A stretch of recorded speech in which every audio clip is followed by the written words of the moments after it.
Nobody wakes up thinking, today's the day I end up floating in an alien ocean with no plans and no idea what planet I'm on. And yet, you're here. One second you're living your normal life, the next, you're treading water on a planet that has never heard of you and has zero intention of being nice about it. So let's talk about what actually happens. It starts peaceful, that's the trap. You open your eyes and the first thing you see is sunlight filtering through water. Beautiful, shimmering, little fish drifting past, weird colorful coral swaying below you.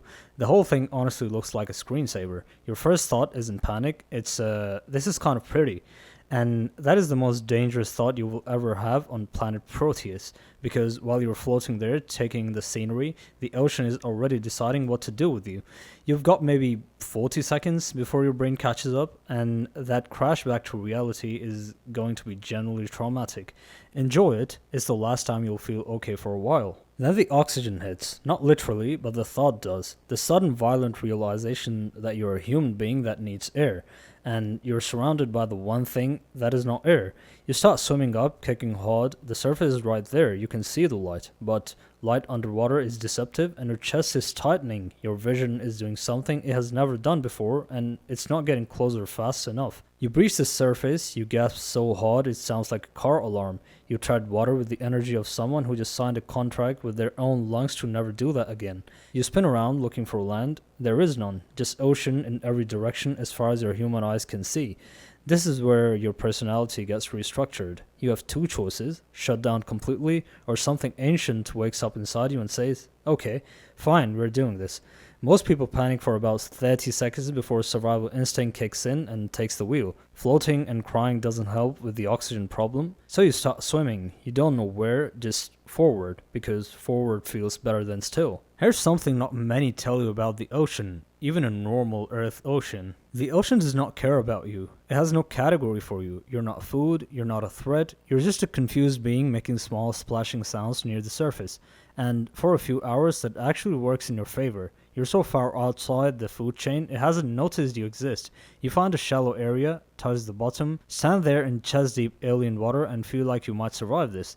This feeling is wrong. Day 2 is when the hunger starts. You don't know which of these alien fish are edible. You look at a glowing sea creature and think, can I eat this? It's glowing. Does that mean poisonous or vitamins? You eat the glowing thing, of course you do. You're starving and it's right there. We're not going to talk about what happens next. You survive it. Technically, and you never eat a glowing thing again. You find something that tastes like a cross between a cucumber and regret. You eat it anyway because calories are calories.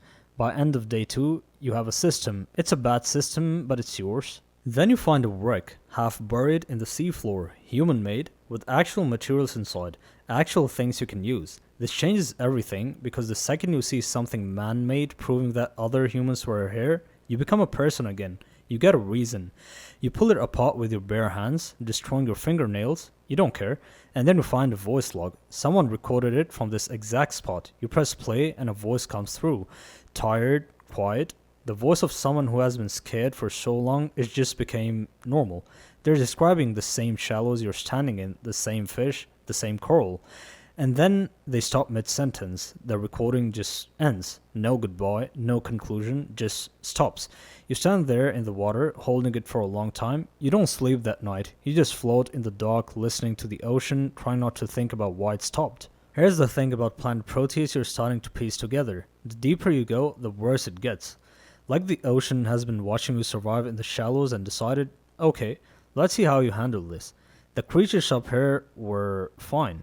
Weird, but fine, you were irrelevant to them.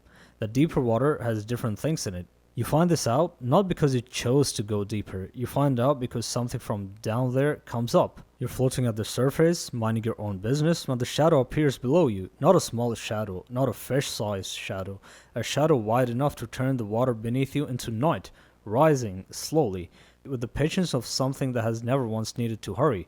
You stop breathing, not on purpose. Your body just makes the call without you. You don't move. Every instinct fires at once and lands on the same answer. Be still. Be small. Be nothing. The shadow rises and rises and rises. And then it passes beneath you, close enough that you feel the water shift against your legs, and keeps going. Something else caught its attention. Something that isn't you. 11 minutes before your legs start working again. You counted. You start building the same day, not because you have a plan, but because you need walls, a door, a ceiling, a window you can look through instead of being on the other side. It takes days. It looks ugly, leaks in three places. The structural integrity is concerning, but it exists. You built it with your bare hands on an alien planet, and if that's not the most stubbornly human thing you've ever done, then what is? First night inside, you listen to the ocean press against the walls. Safe, temporarily, probably incorrect, but still safe. You close your eyes. For the first time in days, you actually sleep. It's not the danger that gets to you. Humans are good at danger. We've been doing it for a long time. It's the silence between the danger, the hours where nothing happens and you're just existing with no one to talk to, no one to tell about the shadow, no one to sit with you and agree you're handling this remarkably well. You start talking to things, the fish, the walls, a piece of coral you pass every day that you've named Gerald.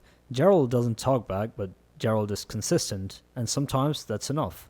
The current catches you on day 11. You're swimming when the water grabs you, firmly. The way something enormous moves when it decides to go somewhere, and now you're in it, going somewhere you didn't choose. You can't fight it, the ocean is bigger than the argument. It pulls you deeper, the light changes, temperature drops, then releases you somewhere completely new, and you just stop and stare. New creatures you have no words for, light that doesn't make sense, everything completely alive. Wonder, genuine wonder even here. Even while being terrified. There's something beautiful in front of you and your brain against all odds noticed. Then something enormous moves at the edge of the dark and every wonderful feeling disappears and you start swimming back with an urgency that would be embarrassing to explain. But you noticed, for a second, you were there. You're still out there, still building, still entering zones you probably shouldn't, still talking to Gerald. The ocean is still there too, patient, vast, full of things you haven't seen yet and are in no rush to meet. You went in with nothing, no plan, no idea what any of this was going to ask you of. Turns out that was exactly enough to start.